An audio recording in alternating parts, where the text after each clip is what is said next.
Hello, everybody. This is Christos Xenofondos. I'm the Assistant Director for the Rhode Island Department of Transportation, and I am here today as the TPM Pool Fund Lead and AASHTO Vice Chair for the Committee on Performance-Based Management. Thank you to everyone who's able to join us today, and welcome to our webinar. This is a special installment of the Transportation Performance Management, or TPM, webinar series, which is sponsored by the TPM Pool Fund with support from the AASHTO's Committee on Performance-Based Management Leadership and FHWA. For more information on the webinar series, just visit the TPM portal, which is tpm-portal.com, and click on TPM webinar series under events in the main menu.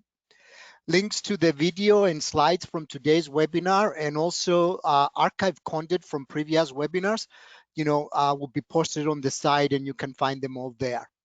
So today's is episode number 2 of a 5-part series on target setting. This is a mini series that we are doing, and it's going to take place during the months of July and August.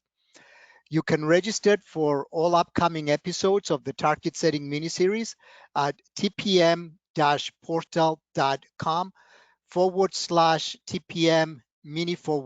So again, but if you go to the TPM portal, you will be able to find the links over there. By now, hopefully everybody is familiar on how to navigate the TPM portal. If not, we're actually going to do a special TRB webinar on August 12th on it. If you have questions for the presenters during today's webinar, as well as any suggestions for future webinar topics, please submit your comments or questions using the webinar's Q&A feature. We will answer all of the questions during the Q&A session at the end of the webinar. We look forward to, to having you here and hearing your questions. Next, Lori, please. So now I'm going to put my Mad Hearted, hat on and welcome you on behalf of Matt and AASHTO, who cannot be here with us today. And I know he would like to extend a warm welcome to everybody. The TPM Pool Fund is sponsored by AASHTO in cooperation with FHWA, and it's very pleased to sponsor the Transportation Performance Management webinar series.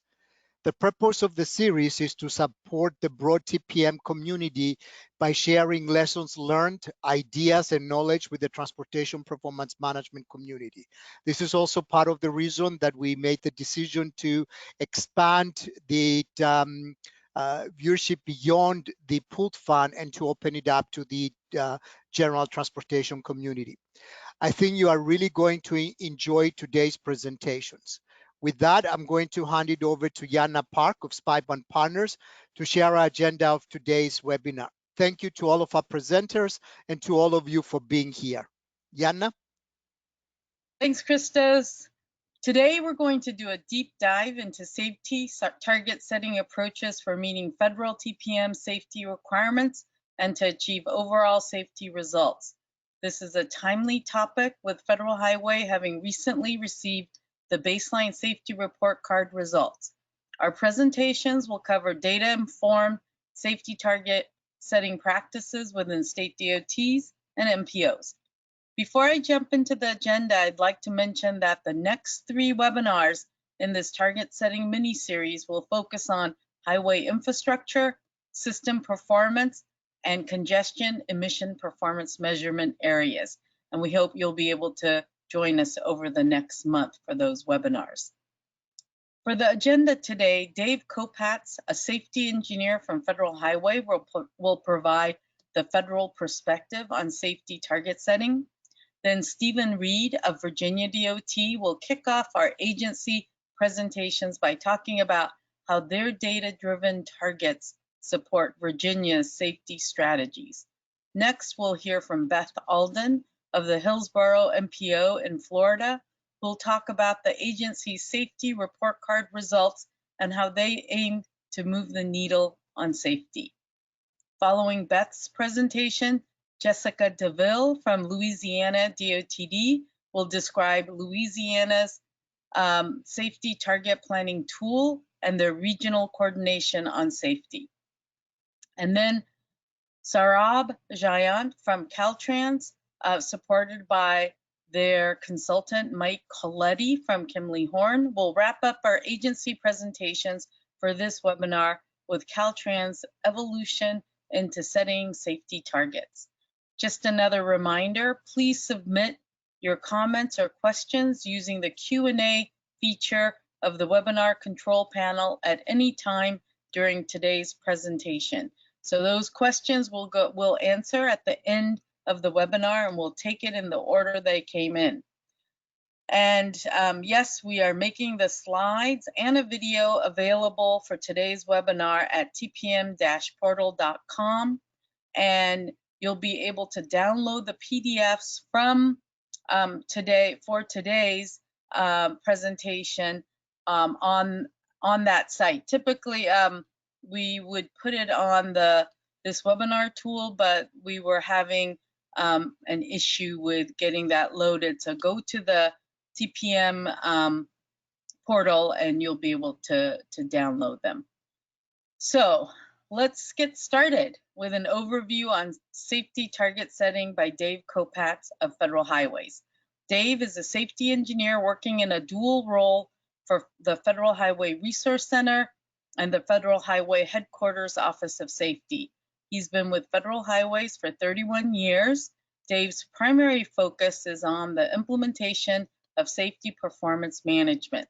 Dave's career has included positions in several Federal Highway Division offices, including Wisconsin, Minnesota, California, and Illinois divisions.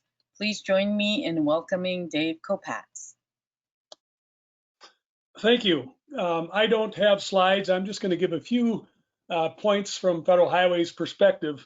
And I'll start with, kind of reminding everyone how we got here with safety performance management. TPM in general, if you recall, was made part of MAP 21 federal legislation.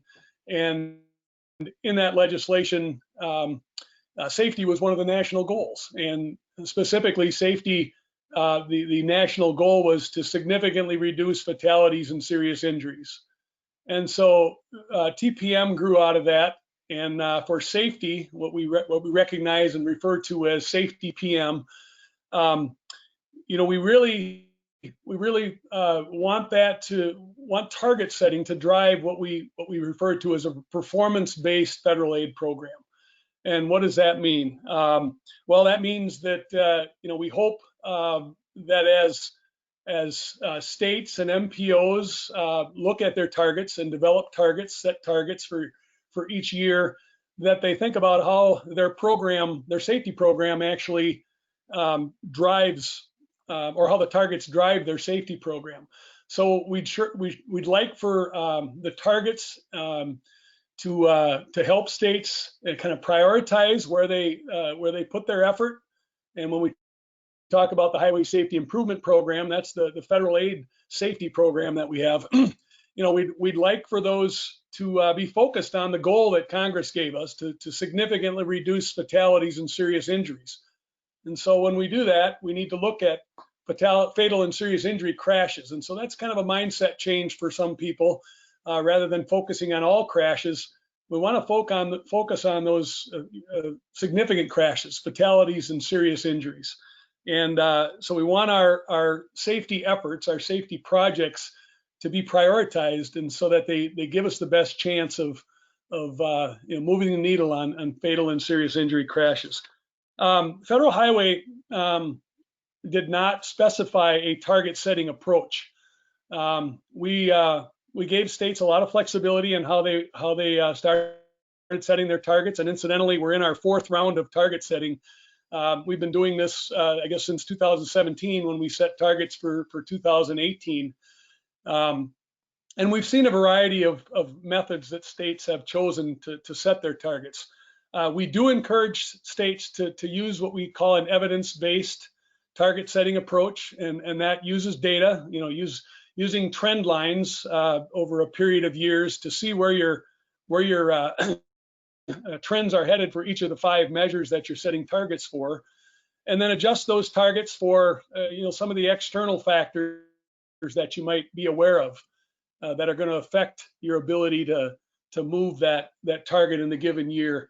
And that might be increases in volume. It might be significant legislation that may affect safety, things like that. And then finally, we'd like states to attempt to adjust their target based on their program of projects. And that's probably a little more challenging.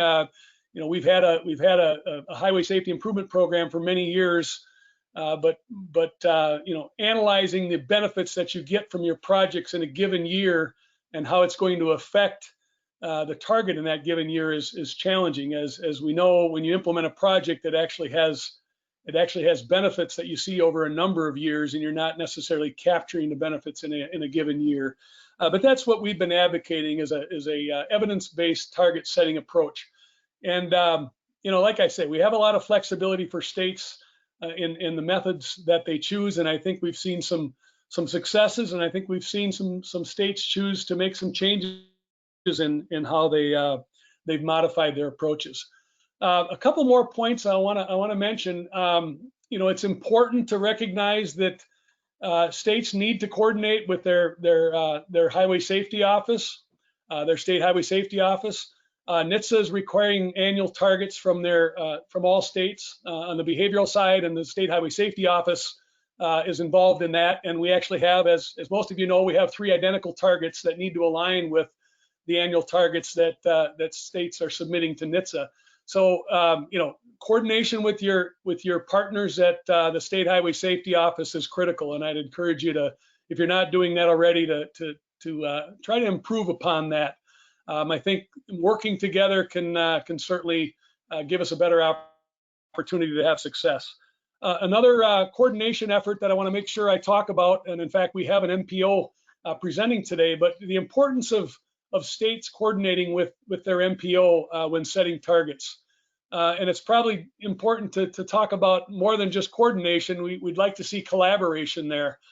MPOs have to set targets as well. We do not, Federal Highway does not evaluate the MPO targets, but MPOs have the choice to adopt the state's target or develop a target and set a target for each individual measure on their own. And so it's important that MPO understand the state's process and have access to crash data from the state.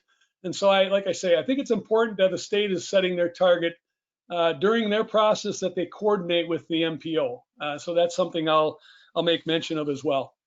And just finally, I mentioned for safety, we were one of the national goal areas, and we were one of the first to get out of the box with target setting. As I mentioned, that started in 2017, and we're actually in our 4th round of target setting. However, we are still on what we refer to as the safety journey, the safety target setting journey. We just first assessed the targets for 2018 this past spring. And so we've completed a full cycle, I guess. We assessed the 2018 targets. And the reason is that we have a lag in our data availability for fatalities. We get fatality information. For 2018, we get final fatality information around December of 2019. So, just a few, 6-7 months ago. So we have a little bit of a lag, and so we're working through that process. We knew that was going to be the case, but as we learn and improve, how we use safety target setting to our benefit, that data lag is certainly apparent. And so we did complete our most recent assessment. We had about half the states meet their targets, and about half of them, of course, did not meet their targets. And so some of the requirements for those states that didn't meet their targets kicked in, and so we've been working with states that didn't meet their targets on requirement for an implementation plan on their highway safety improvement program. And we've conducted webinars and done some technical assistance via webinar for some specific states, and then we did a larger webinar for all states that might be interested in more of a peer exchange on that implementation plan for highway safety improvement program. And what that really does is it asks the states to take a deep dive into their current highway safety improvement program process and look for areas that they could improve upon. And so if you think about that, that's probably something every state could benefit from. There's probably no state that couldn't further improve their current process. But that was one of the requirements for a state that doesn't meet their target. The other requirement was that they had to spend at least a minimum amount of their federal aid safety dollars in fiscal year 2021, the fiscal year that's coming up. And that amount has to be equal to the amount that they received in fiscal year 17. So that presents an issue for some states that do not typically spend all of their safety money. But for states that didn't meet their targets, that is a requirement that in fiscal year 21, they needed to at least spend their safety money that they received in equal to the amount in FY17, fiscal year 17. So with that, I just want to mention again, we view this as a journey. I'll say too that what we noticed in completing our assessment was that given that every state had a unique process in how they set their targets, it's difficult to, and I maybe would caution people to make a judgment, I guess, based on a state meeting or not meeting their target. We know that some states set very challenging safety targets and then maybe didn't meet those targets because they were challenging and potentially difficult to meet. We know other states set targets that were probably a little more easily achievable, and that was appropriate. Like I say, we gave states a lot of flexibility in how they set their targets.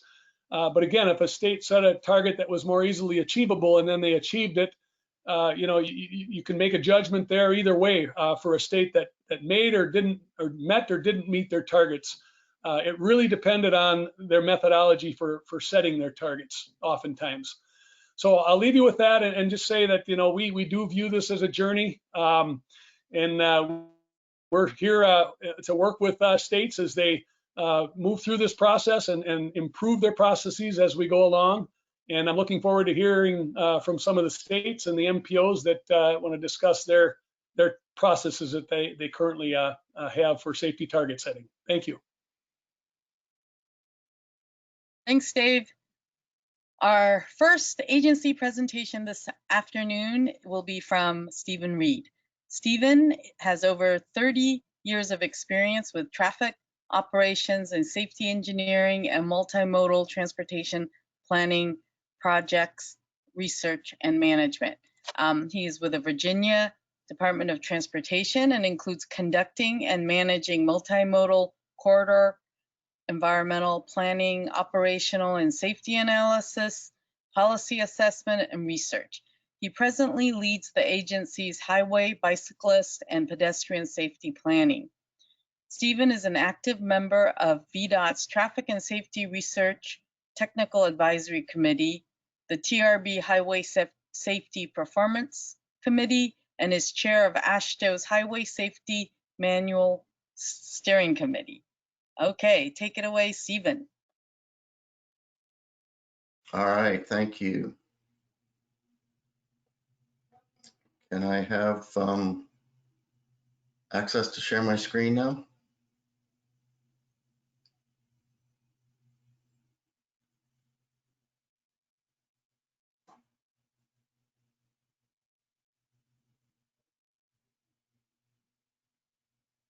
There we go.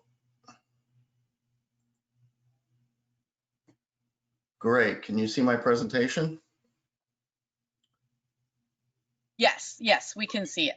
All right. Awesome. Greetings from Richmond. Appreciate this opportunity to talk to you about two main topics. Really, that's in the title of my presentation. One is how we're being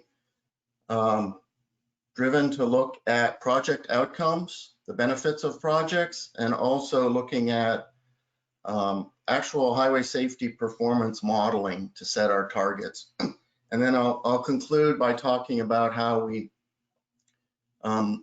use that information in front of our policymakers to actually advance our safety program and safety initiatives towards zero. So as many of you probably know, we are a large DOT. We have 85% of the network. And so we have a lot of data, a lot of information that is advanced with performance-based management and outcomes, primarily on the pavements and bridges, like many DOTs. And so our board wished that we would be more driven by more factors than just looking at trend lines when we started presenting them to the Commonwealth Transportation Board after the first year of setting targets. We had a change in the Code of Virginia that required that our board review and concur and adopt the safety targets that are submitted to NHTSA and federal highways. And at the same time, they strengthened our Office of Intermodal Planning and Investment to not only be involved with our long-range plan, which we call VTrans, and Smart Scale, but also take on performance management. And so I collaborate with that office in coordination with presenting what I'm going to show you today to the board for their adoption. A lot of this came about because like many states, our trends were reversing, particularly for fatalities. And so we're seeing from our all-time low of you see there on the right side, 703 fatalities in 2014, a steady increase. And so as we were preparing presentations to our board and showing the 5-year averages based on that, difference in the trend lines of annual versus 5-year average, they definitely wanted us to look for a new, more data-driven methodology. There was also concern, of course, that our serious injuries, after declining in large amounts, sometimes 10 to 15% per year over the early 2000s, was leveling off. And so they wanted us to look at both fatalities and serious injury outcomes with more performance-based measures. And so we came up with this 5-step methodology. The first 2 were to look at our projects and to actually identify where behavioral driver behavior was a function of the expected benefit from our infrastructure improvements. And so those first 2 steps had us do a deep dive to determine if there were methodologies to develop that. And then steps 3, 4, and 5 would become an annual process where we would look at the benefits from our major construction program, our ACIP program, and then apply that to what we call our baselines in step 4 of establishing a prediction model, or a safety performance function, if you will, and combine those together in step 5. And so initially, when we started working on this back in 2018, we identified that some critical behaviors that the board was really interested in working between the behavioral programs of our Highway Safety Office and the DOT infrastructure. And so we looked at the NHTSA definitions for these, as well as some research into these main areas of alcohol, distracted, speeding, and unbelted. And so we showed them this Venn diagram on the right, which shows the overlap. This is for fatalities, the overlap between those 4 behaviors, and indicated to them that yes, indeed, projects may have some benefits for those that are impaired, distracted, and speeding. Unbelted, of course, is a consequence and an outcome of the crash if you're unbelted. But you can see there that for fatalities, behavioral was about 72% for those 4 main behaviors, down to about 50% for serious injuries. And for fatalities, the non-behavioral, 28% for fatalities, almost 50% for serious injuries. And so indeed, it is a major portion of what we are looking at.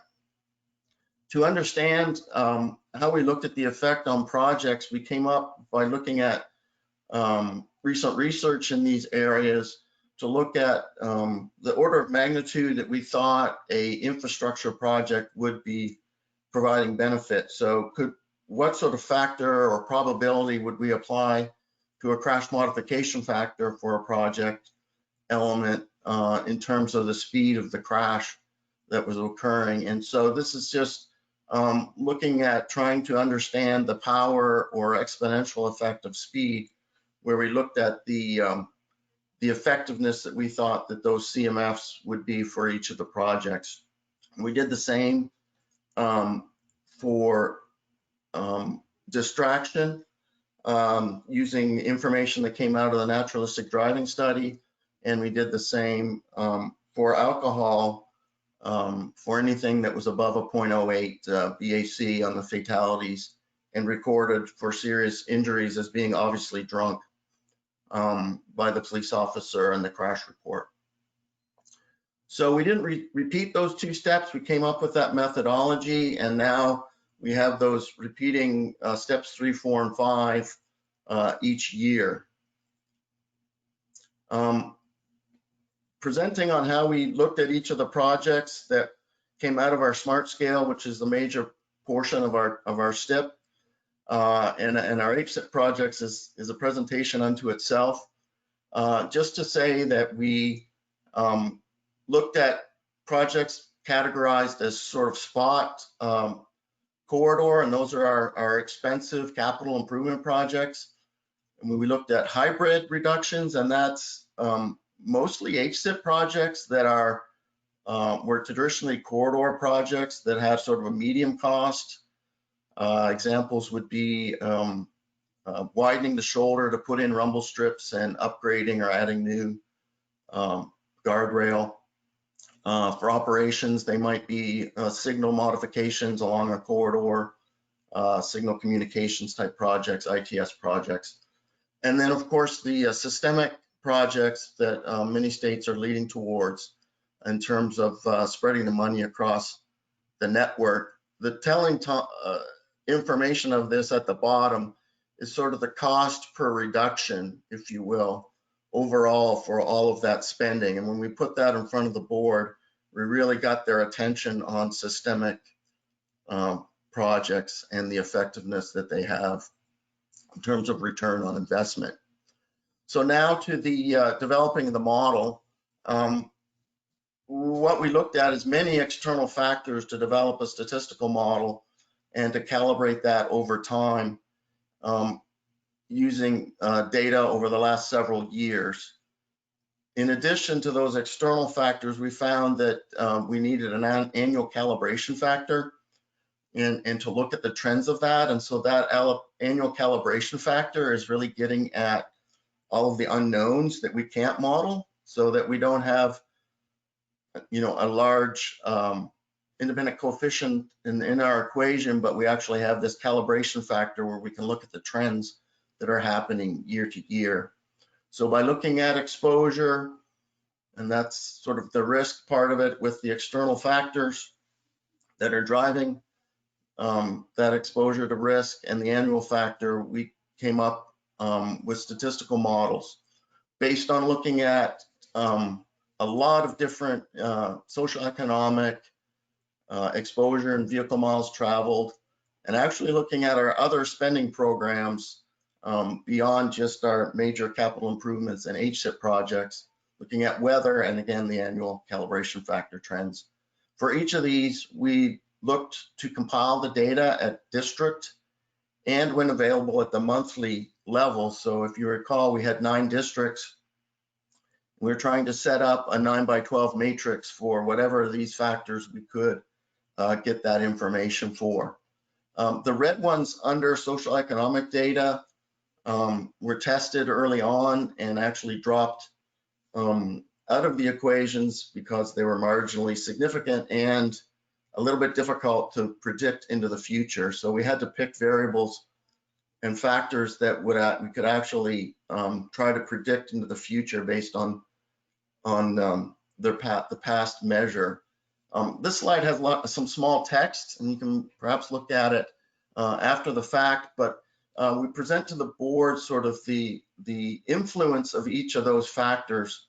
Are they increasing fatalities and serious injuries, or are they decreasing them? And then each year now we are showing them whether or not a new factor becomes statistically significant and which direction that it's adding. So this recent year, the blue arrows are showing to you that there's different additional factors being added to the serious injury model of predictions. What's interesting here is we've been able to show that not only some of our infrastructure spending that you see roadway maintenance driving down the numbers, but also behavioral spending. So we looked at our Highway Safety Office behavioral spending at the jurisdictional level, normalized by population, and aggregated that up to our districts and found it to be significant for total serious injuries and also for bicycle and pedestrians. So that program focused on bike and peds was significant, or has been significant the last 3 years of setting our targets this way. Here's our fatalities. So you can see the orange line is the predicted. Underneath of that is the blue actual or observed. And you can see that from that low in 2014 of fatalities, we're seeing a constant increase. The model was under predicting for 2019.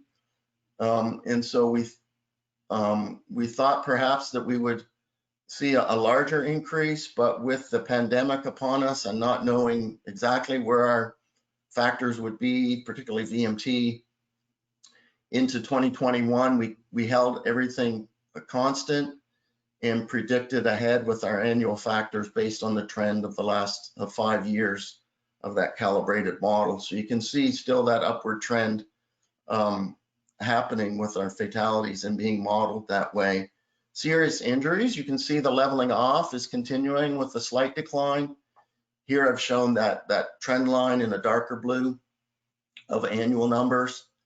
And again, we are over predicting in 2019, our validation year, but we continued with that same sort of trend line, if you will, based on our factors and the annual calibration factor that was added.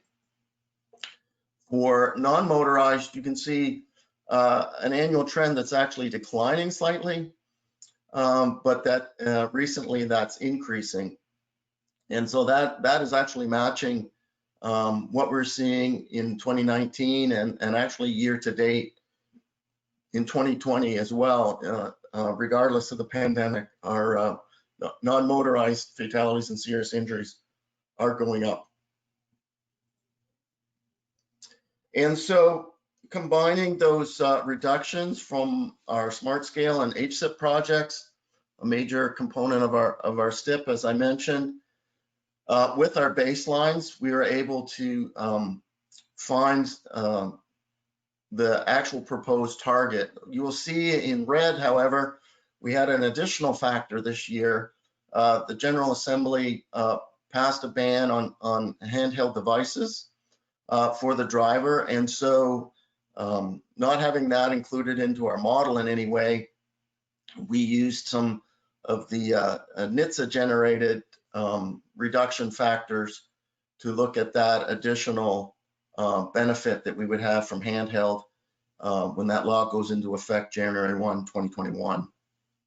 And so you can see the values there, the rates are calculated based on those VMT predictions that are used in the model, and that allows us to generate the annual proposed targets for the board to adopt. And you can see last year's and how they're changing, most going down a little from last year's predictions. We were predicting a larger increase, except for the bike and ped, the non-motorized, going up. So Steve, Steve, if you just 2-minute warning. Thank you. So a few more slides just on the outcomes. Getting this in front of the board really interested them, and so they asked us to modify our HSIP program. We were increasing our systemic spending, as you can see on the right slide, with the dollar amount and the proportion of the HSIP funds continuing to increase. And when we went to the board in fiscal year 19, it was around 30%, and it's now rising. And they asked us to come up with a program to prioritize systemic and get that to 80%. These are the essential 8 that we developed the program based on. And as you can see, some of those may follow along with maintenance, such as adding rumble strips and safety edge, and even backplates, high-vis backplates. But some of those are sort of standalone projects that we're spreading the money across the system. And so we have a funding distribution, and we will be reporting back to the board on the outcome and the outputs, if you will, of how many of these devices or miles of these treatments are being deployed. And at the time, we put together a sketch planning level of detail of what we would expect in terms of the benefits. And so some pretty good benefits there, as you see, particularly for the roadway departure treatments at the bottom. So the good news story of all of this and getting in front of our board was that they adopted our methodology in terms of the looking at projects and looking at a safety performance model. And they adopted our board, our policy to increase our systemic spending and only do spot projects with a really high benefit cost ratio.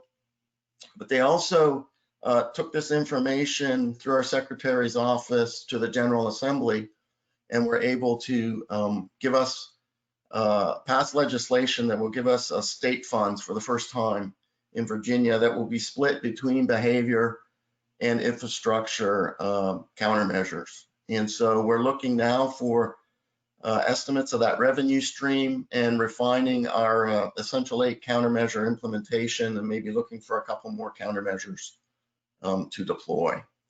So for us, it was a really good news situation, and I'd be glad to answer any questions at the end of the webinar. Thank you. Thanks for the great presentation, Stephen. And as Stephen just mentioned, just if you have a question for Stephen, put it into the question chat box and we'll answer them at the end of all the presentations. For our next presentation, we'll hear from Beth Alden from the Hillsborough MPO in Florida. Beth leads an award-winning team of planners with a long-range vision of a transportation system that is safe and efficient for all. She's directed many acclaimed studies using innovative research methods in a collaborative context and forged new interagency partnerships that break down silos and deliver projects. Beth has participated on NCHRP research panels as a national speaker and serves as chair of the Florida MPO Advisory Council's Noteworthy Practices Work Group. Now I'll turn it over to Beth.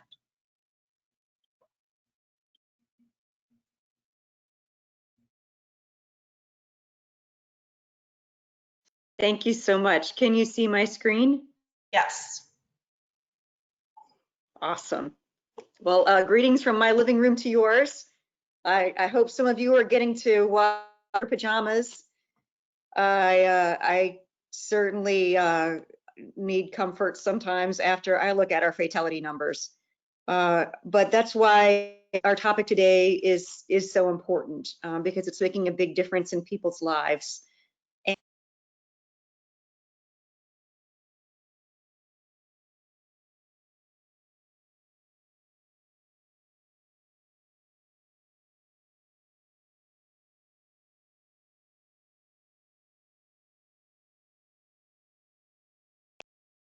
I'm sorry, it looks like I got muted again.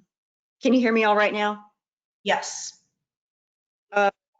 So that's a priority of safety investments in light of all of the needs in our communities. And as you probably know, MPOs are places where local governments come together to look at the many needs, the many transportation needs in their communities, and to set priorities.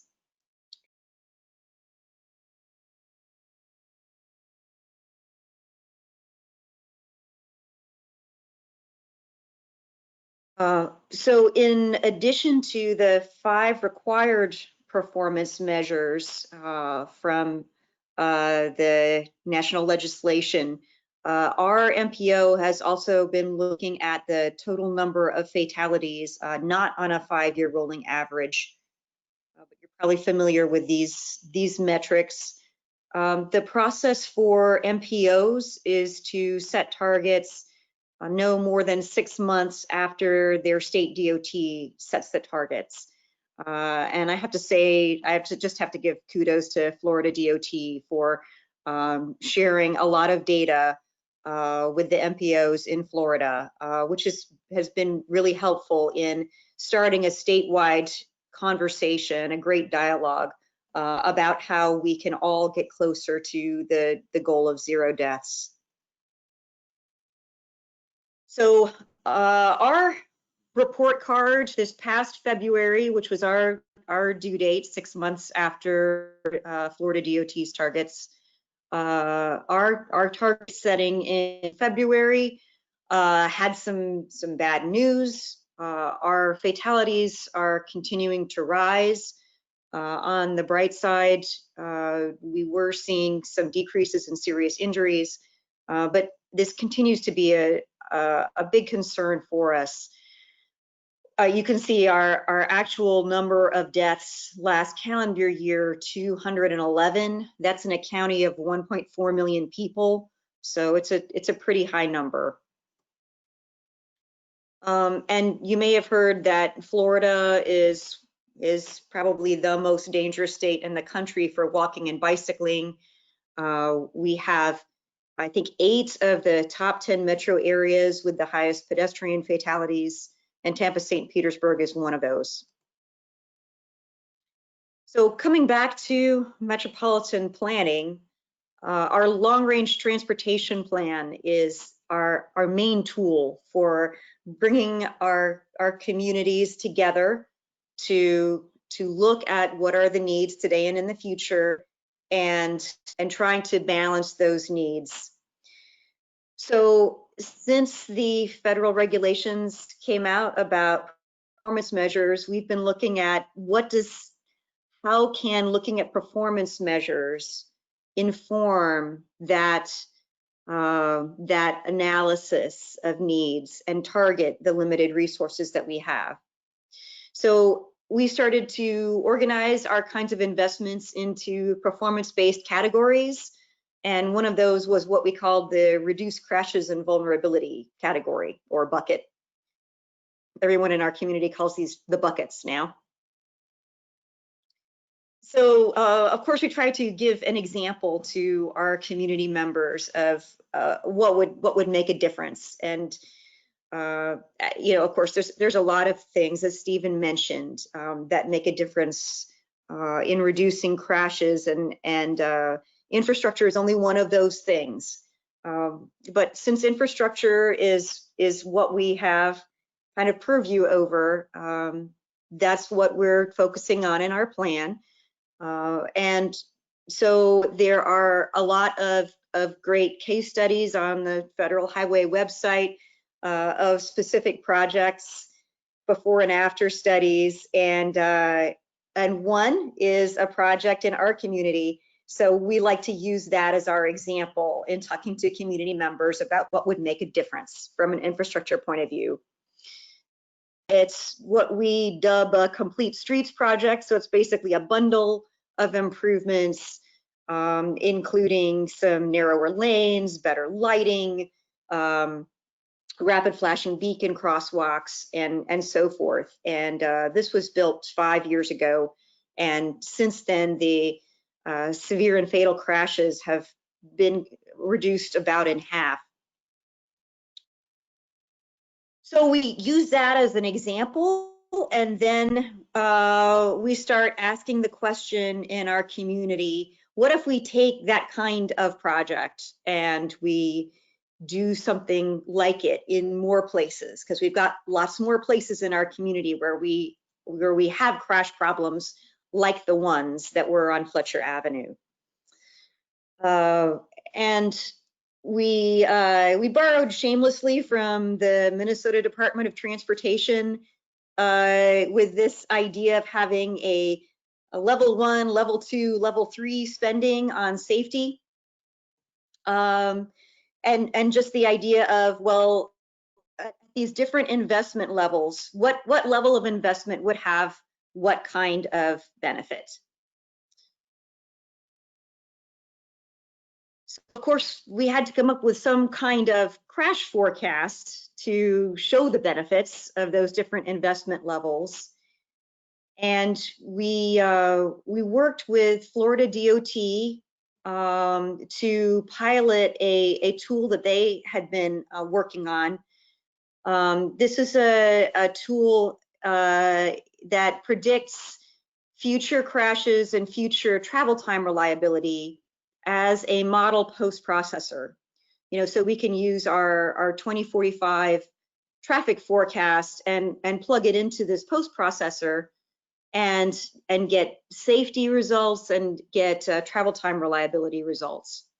So this tool was developed with a SHARP 2 grant and other support from Federal Highway and FDOT. It is partly integrated into PlanWorks. The reliability forecasting part of it is in PlanWorks. The safety analysis basically operationalizes the highway safety manual and assumes that crash reduction features are added on the worst segments on the network. So we use that tool and input into it bundles of complete streets treatments. So coming back to that Fletcher Avenue project, that was a 3-mile segment. It had a bundle of improvements that included median islands, lighting, lane narrowing, rapid flashing beacons, bike lanes, high visibility crosswalks. So because of our experience with that project, we had a typical cost per mile for that bundle. And looking at the available funding in our long range plan, we estimated that we could build 7 projects like this per year, or over 20 years, about 420 miles of this complete streets bundle. And so the tool looks kind of like this. These are screenshots from the tool. It's called the Safety and Reliability Travel Demand Model. So you actually input into it what your bundles are. Here we've got a safety bundle number 1 and a safety bundle number 2. Those are just examples. And then you apply them onto different parts of your network, and it gives you a forecast of your crashes in your horizon year. Of course, we're doing that looking at this in a model post-processor kind of scenario because of the relationship between traffic growth and fatalities. And these are our numbers and our trends over time. But since we are a rapidly growing area and traffic growth is it's just going to be a significant driver for us in our crash numbers. So our long range forecasts of future performance, we did a couple of different scenarios. So one financial scenario was our status quo funding. So without any additional funding, our crash outcomes in our horizon year were a drop of 10%. This was not our preferred financial scenario. We look at expanded funding with a proposed transportation sales tax. We could actually improve that performance and have a decrease in crashes of between 20% and 50%. We had that range based on it's in between our level 2 and our level 3 investment spending. And one of the big parts of this planning process, you know, for MPOs, I'm sure for lots of you, is engaging the public in buying into this as a priority. And so we actually use this level 1, level 2, level 3 spending, the low, medium, and high levels of spending in our public engagement process for our long range plan update. So you see a little screenshot here of voting on people's phones. So we used that as a, you know, kind of a game to engage people in our long range plan and ask them to give their input. What's the right spending level for each of these categories? And the website that we gave them their choices in looked like this. So you see across the top 4 investment programs. One of them was reduce crashes and vulnerability. When you click on each of those tabs, you get a low, medium, and high spending level. And each of those has a description of what the benefits are. It would then tally up how much have you spent based on your choices, and would warn you if your plan was exceeding the current budget, and let you know that your revenue options are basically raising taxes. So what we found was that 75% of our respondents preferred to increase spending on safety. And that brought us back to our long range plan with our effort to achieve a 50% reduction in crash fatalities by our horizon year. So we keep reminding our board, what does that mean? It means that we'll have a sales tax in place with a dedicated amount set aside for safety, that we'll be spending those dollars on complete streets improvements, on street lights and sidewalk miles. And that our annual fatalities, here's the number, again, our trend forecast for this year. But looking out to the horizon year of our plan, what a 3.4% per year annual fatality reduction could look like. And so we're operationalizing that year by year in our transportation improvement program and in our priority list, reminding our board members and our public what are in the long range of reducing crashes by having certain spending levels on each of these programs. And that does it for me. Thank you so much. Thanks, Beth. That was great. Next up, we have Jessica DeVille joining us from the Louisiana DOTD. Jessica has spent her tenure at the Highway Safety Section at the agency, becoming a technical expert on the art of safety analysis with an emphasis on bicycle and pedestrian safety. Her responsibility has evolved into her current position as Project Evaluation Engineer for Louisiana's Highway Safety Improvement Program. Now I'll turn it over to Jessica. Thank you. All right, can you see my slide? Yes. Yes. Okay, perfect. So in Louisiana, we, you know, here we have the basic 5 same performance measures, and then the 3 that I have underlined are the ones that we're sharing with the highway safety plan for our Louisiana Highway Safety Commission. We went with a really simple strategy. We adopted a 1% annual decrease for each performance measure per year. We did end up looking at a lot of the data, the historic fatality and severe injury data for Louisiana, but ultimately at a time where our fatalities and severe injuries were rising, we decided that 1% was really still pretty aspirational, and this really helped us engage a lot more people into our process, because it was really straightforward and people understood it. We have a lot of rural areas, and so their commissions and technical advisory committees who might not be as technical or have, you know, sophisticated statistics degrees could still understand it, and they were more interested in the process, I think. So for us, it really became an exercise in communication and collaboration.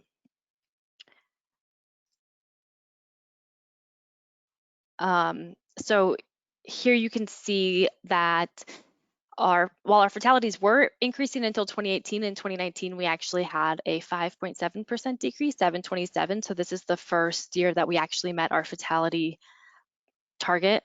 The blue line is our 5-year moving average, so not a lot of change there. And the gray line is our SHSP goal, which is to reduce our fatalities by half by 2030.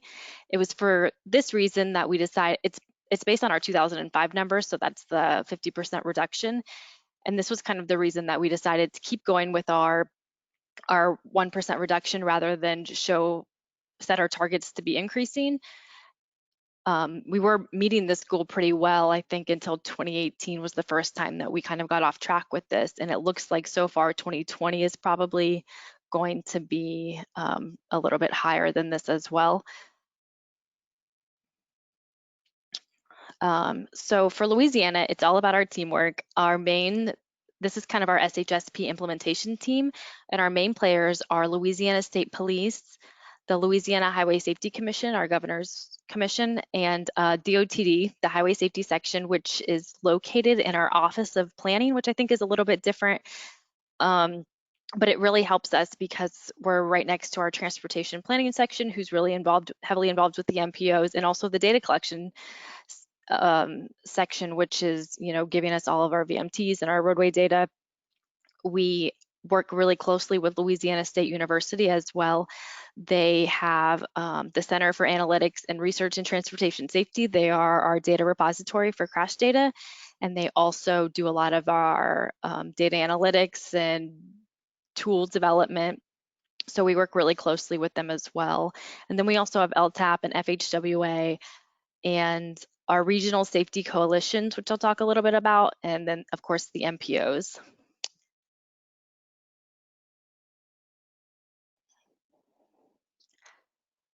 So we do have really strong executive leadership in our key agencies that's kind of sparked a sense of safety culture.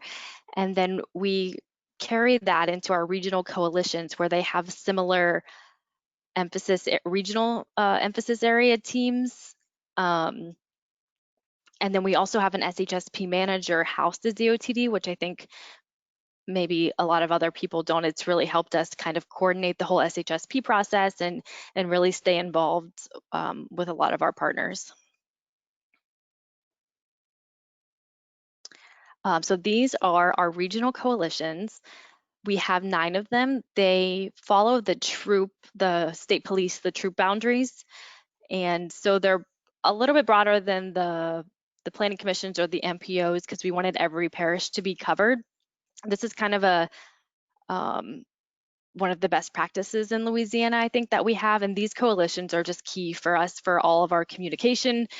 It's really a built-in network for collaboration and communication and just delivering information at all times. So each coalition is based in the MPO, even though, again, they don't follow the MPO boundaries exactly. And this is probably 10 years in the making. And we have a regional safety coordinator that is funded, I think, by Highway Safety, but works at the MPO and kind of works really closely with the DOTD SHSP coordinator. And they are really overseeing, they've got action plans that are based on all of their regions. They've got regional emphasis area teams based on the SHSP. They have kind of mini SHSPs a little bit for each different region to really focus on those regional issues. They engage a wide variety of safety professionals, whether it's transportation and planning and engineering. They've got a lot of GIS group experts in-house because of they're working at the MPOs. And then they also work with education professionals and medical professionals a lot of times. So it's kind of unique to every different group. And the coalition coordinators themselves are more planners or PR people kind of. So they're really good at communicating, and they're really good at identifying the right people and getting people in those positions that can really make a difference for their area. So and just doing activities that address the unique needs for their diverse area.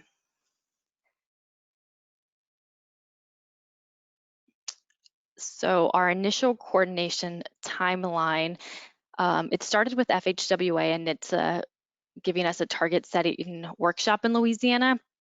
And they invited all of our key SHSP people along with the MPOs and the coalitions. And they also they really started the conversation, but they also brought in Cambridge, which was our consultant for the SHSP implementation, the SHSP update that was kind of already kicking off. And it was also, they were also the consultant for the HSP, the Highway Safety Plan that the Highway Safety Commission is working on. So I think having that consultant overlap really also helped with coordination. Because they were just constantly in communication with all of the players, and so they really helped with that. So the official SHSP implementation update happened in October of 2016, and by then we had started looking at our data for the target setting and kind of reviewing the different scenarios. And then there was an official meeting in May of 2017 for coordination specifically on the targets, where we again reviewed scenarios, agreed on the methodology, and then coordinated targets for the Highway Safety Plan and the HSIP annual report. And then in June 2017 is when we finally submitted our official targets, I think June or July, in the HSIP and HSP plans.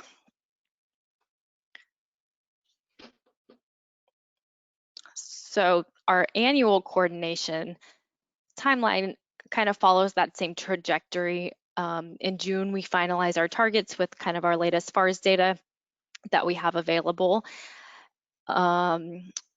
We brief the executive DOTD and Louisiana Highway Safety Commission leadership. We finalize the HSP and the HSIP annual reports in June and July, and update the SHSP action plan. So each emphasis area has an action plan, and this is kind of an example of it.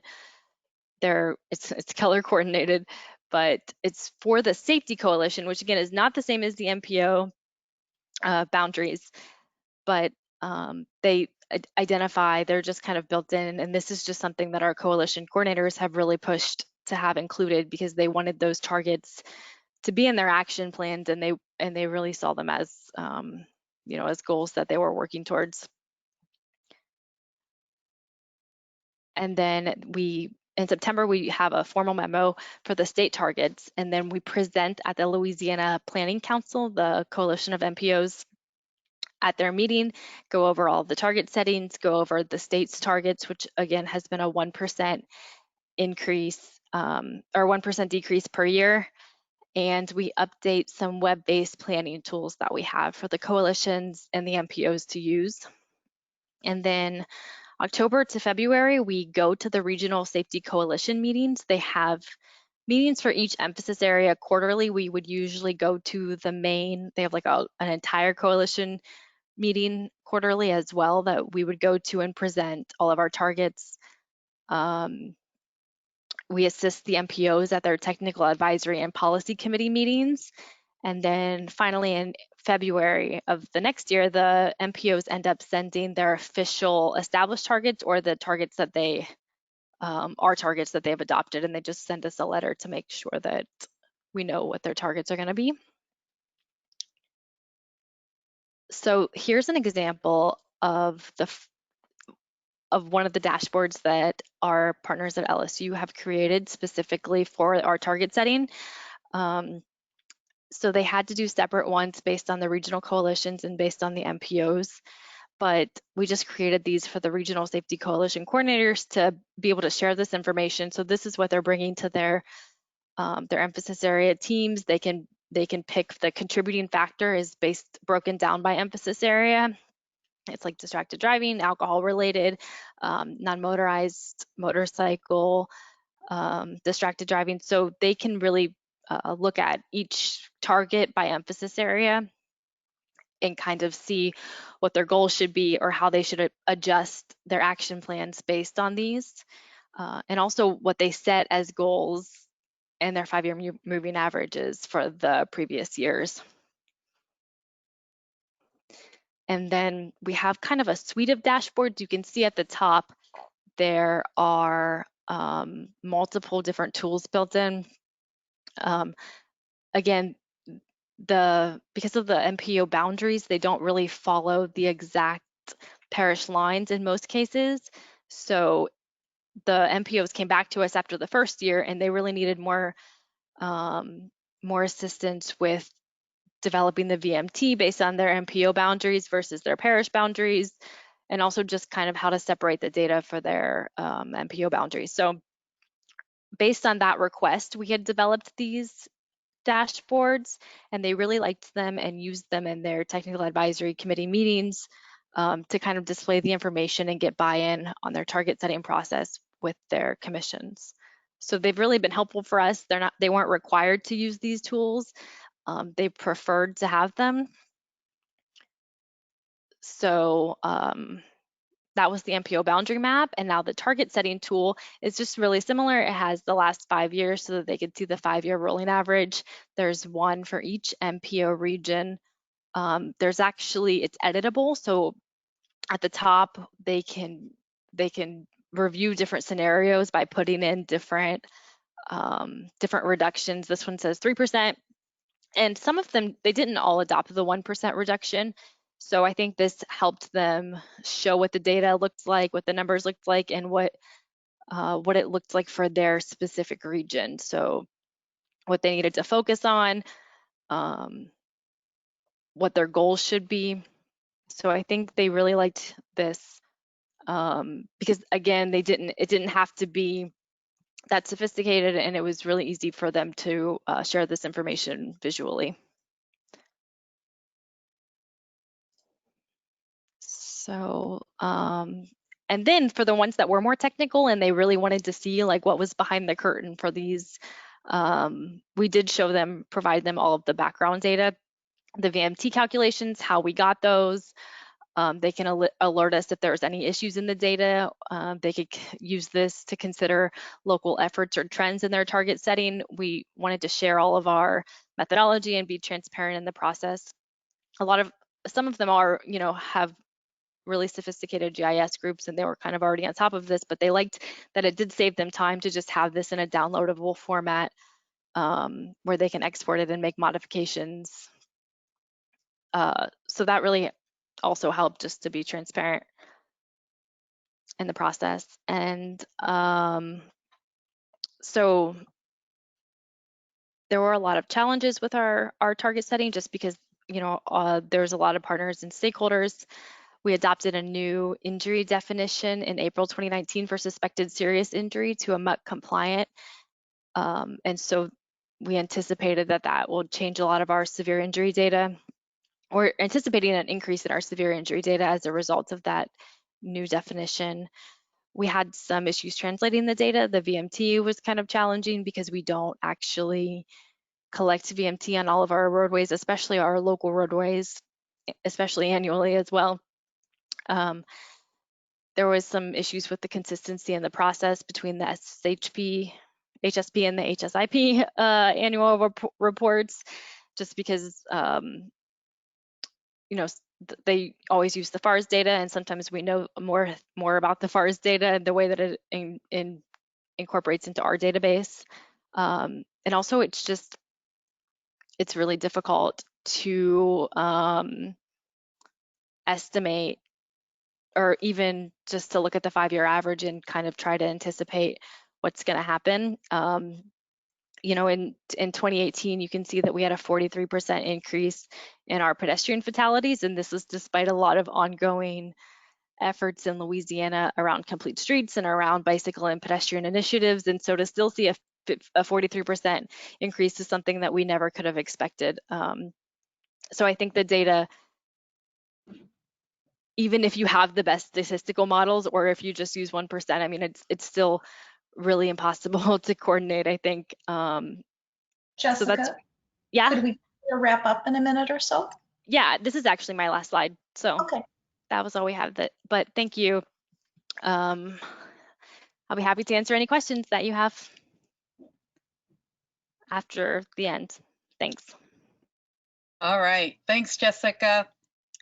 And wrapping up our agency presentations today, we'll hear from Saurabh Jayant from the California DOT, also known as Caltrans. Saurabh is Caltrans Strategic Highway Safety Plan Coordinator. He's a registered civil engineer working in traffic safety for Caltrans with additional agency experience in design, construction, and surveys. He is joined online today by Mike Coletti from Kimley Horn, who's providing consulting support to Caltrans on their SHSP. Mike is a registered civil engineer and road safety professional with over 24 years of experience. Now let's hear from Caltrans.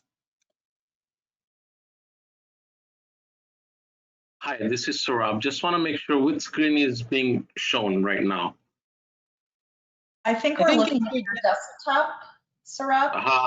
How can I switch to the other screen? Oh, I see. This one? Now can you see my presentation? Yes, now we can. All right, great. Thank you. So good afternoon, everybody. My name is Saurabh Jayant. I'm the SHSP coordinator for Caltrans. And with me, I have Mike Coletti. He's our lead consultant for SHSP, and he's also helping us with this safety performance target setting process. And we are today we're going to be talking about the Caltrans new Envision approach for setting the safety targets. So traditionally, Caltrans has been using two main methodologies for setting targets. We have the aspirational and the trend-based. And in the past, California used aspirational methodologies set to meet a vision or objective, such as meeting 0 fatalities by 2050, which is a consistent goal with our SHSP. But for 2021 targets, we have adopted the trend-based methodology. And the reason is that FHWA has recently provided guidance that although aspirational goals are appropriate for long-term strategic plans, the annual targets should be data-driven and tied to activities and projects. So now tying the targets to activities and projects show what it really anticipated based on where resources are being placed, and highlights if funding is matching those aspirational goals. However, the shift to tying targets to activities and projects is one that will take time to transition to. So Caltrans used a trend-based approach for 2021 as an interim approach. The trend-based approach reviews the existing data for an appropriate trend in the existing data to project forward. And now I will go through the examples of our aspirational and trend-based approaches.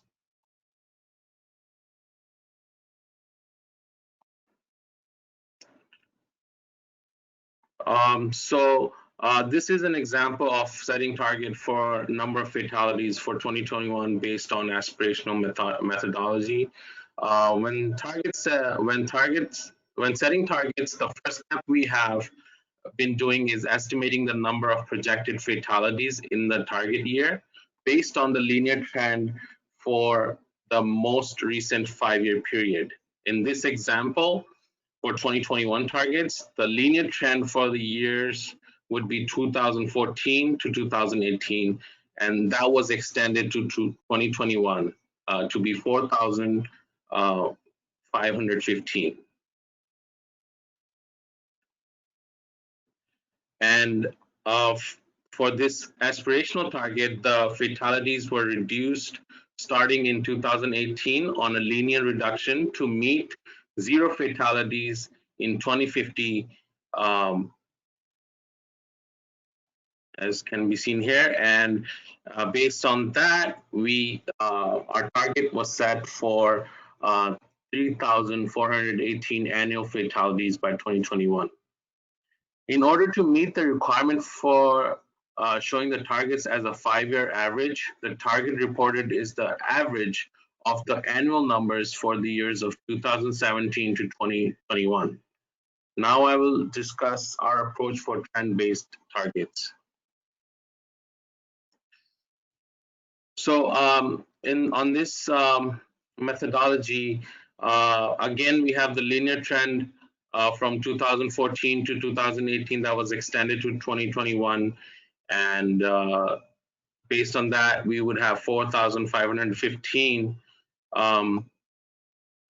But for the trend-based targets, the most recent trends for 2017 and 18 were kind of examined, and we saw a reduction in 2.88% reduction, and we Caltrans then continued this trend all the way to 2021, and this is how we reached our target for 3,455 based on the trend of the year. Once again, to meet the requirement for showing the target as a 5-year average, the target reported would be average of annual numbers for the years of 2017 to 2021. So that was how we set the targets now, but moving forward, we are thinking about we're trying to change the whole methodology. Caltrans is rethinking traffic safety. We have the knowledge and the tools to support our vision of 0 fatalities and serious injuries on California roads. And we just need to shift in priorities, especially in trade-off decisions and in strained funding environment.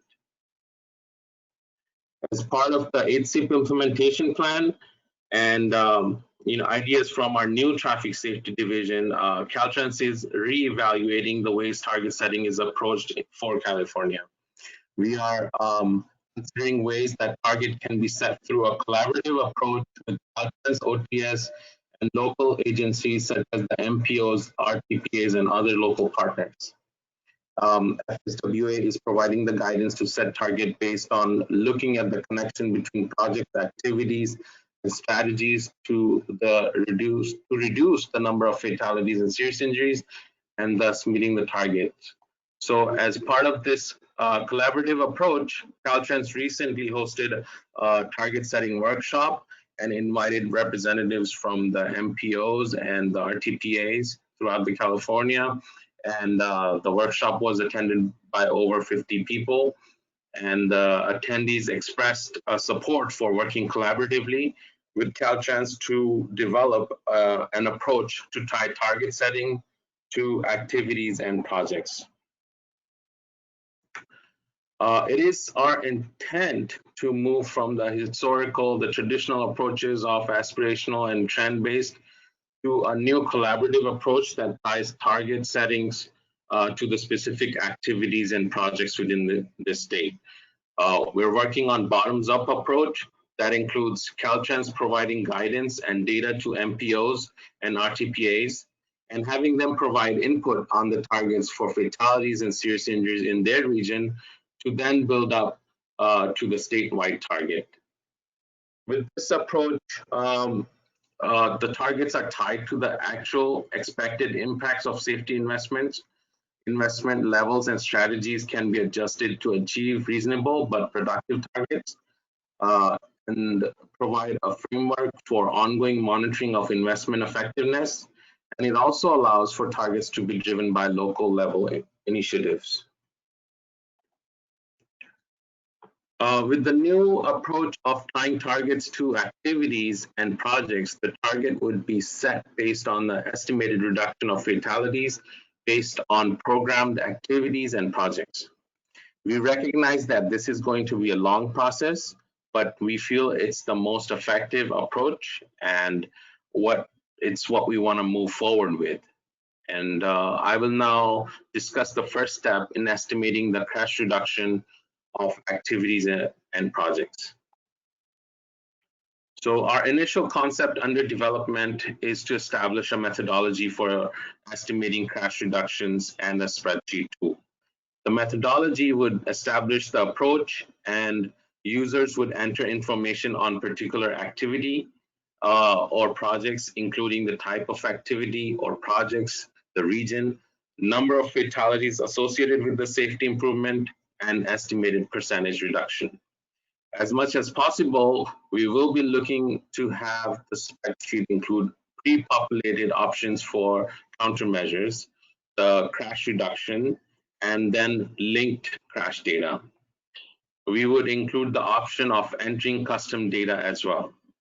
The intent is to develop a methodology and tool that can be consistently applied and incorporated into funding programs such as the Highway Safety Improvement Program and the Transportation Improvement Programs.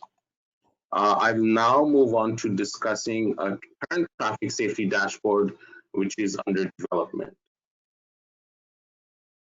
So Caltrans is moving forward with the development of a publicly available traffic safety dashboard to provide more data in the hands of traffic safety practitioners throughout the state to support them in implementation of effective traffic safety strategies and also target setting. The dashboard will include 10 years of traffic safety data for Caltrans. And it will also include sortable, it's sortable by SHSP challenge area, fatal and serious injury collisions, MPO and county, state highway system. And it's also, can be, fatalities can be filtered by, the time, day, month, lighting condition, by age and gender, and also maps. And there are going to be other screens as well. With that, I would like to conclude my presentation. Thank you. Thanks, Saurabh. All right, so we are now at the Q&A part of the session. And so if you have a question, please put it into the Q&A feature on the webinar toolbar. So let's get started. So the first question is from Thomas Maziars, and he's asking Stephen, was the fatality data shown by you annual data or a 5-year moving average? Yes, good question. So when we started presenting 5-year average data, it got complicated in a lot of people's minds at the policy level. So we developed a model and all of our projections, sort of like California, where we do all the analysis on an annual basis. And then we calculate the 5-year average after we have those frequency or those count measures determined from our 2-step, 3-step process. All right. So the next question is from Brian Pounds, and he asks, a lot of states are also struggling with the increase in mode share goal and balancing that with keeping the non-motorized modes safe. How is VDOT balancing the increase in mode share and the conflict points that creates to assist with alleviating the increase of non-motorized serious injuries and fatality rates? What, if any, policy designs have been implemented to protect non-motorized modes, separated lanes, protected lanes, etc.? So I'm going to answer that in 2 points. It's a great question. back around 2015, we had legislation that required us to develop the Smart Scale program that I mentioned, and that's a scoring of all and prioritizing all of our capital improvement projects that are submitted by localities and NPOs. And the scale stands for safety, congestion, accessibility, land use, and there's actually a double E of environmental stewardship and economic development. And so in that scoring process, projects that are multimodal will get large scores. And then of course, we look at the safety benefits of all well, and they get a safety score from that. And so that right away brought the initiative for localities to submit projects that were multimodal in nature. When we started telling them that we're going to be looking at person throughput rather than vehicle throughput, and we're going to be looking at safety and congestion and accessibility measures.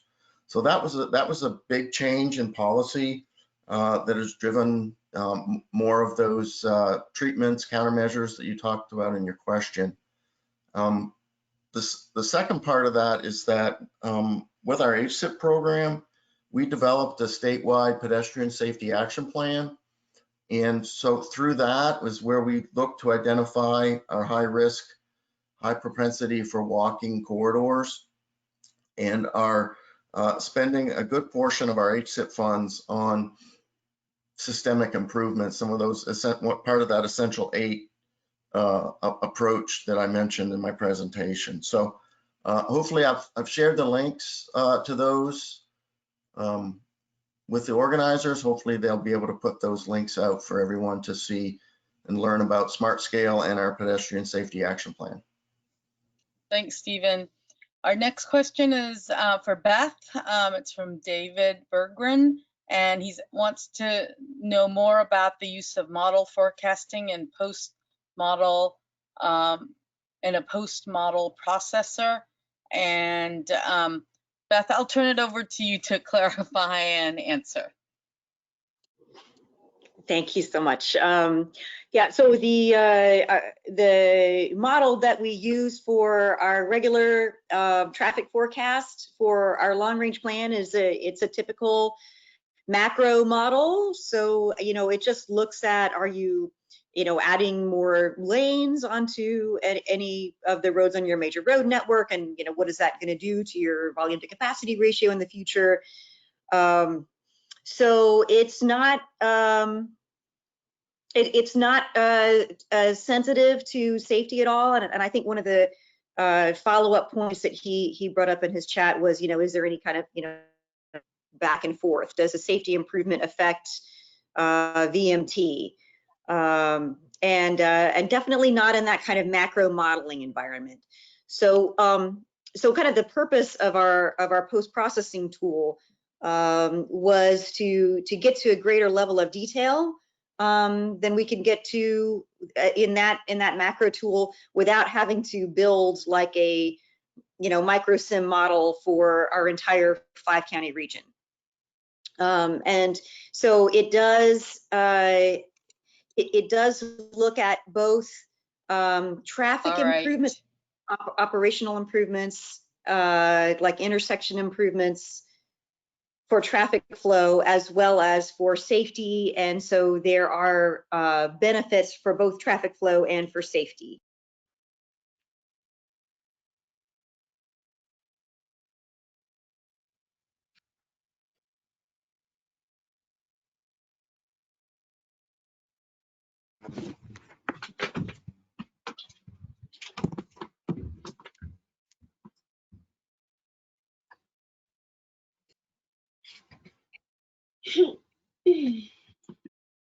All right, I think we've lost Tiana, so I'm going to continue on with the questions. So this is a question for Hillsborough MPO.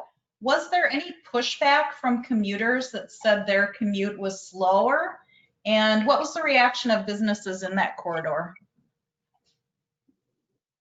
This must be about the Fletcher Avenue project that I mentioned. That was our an example of a bundle of complete streets projects, and there We did, in our before and after study, there was a look at did travel time change?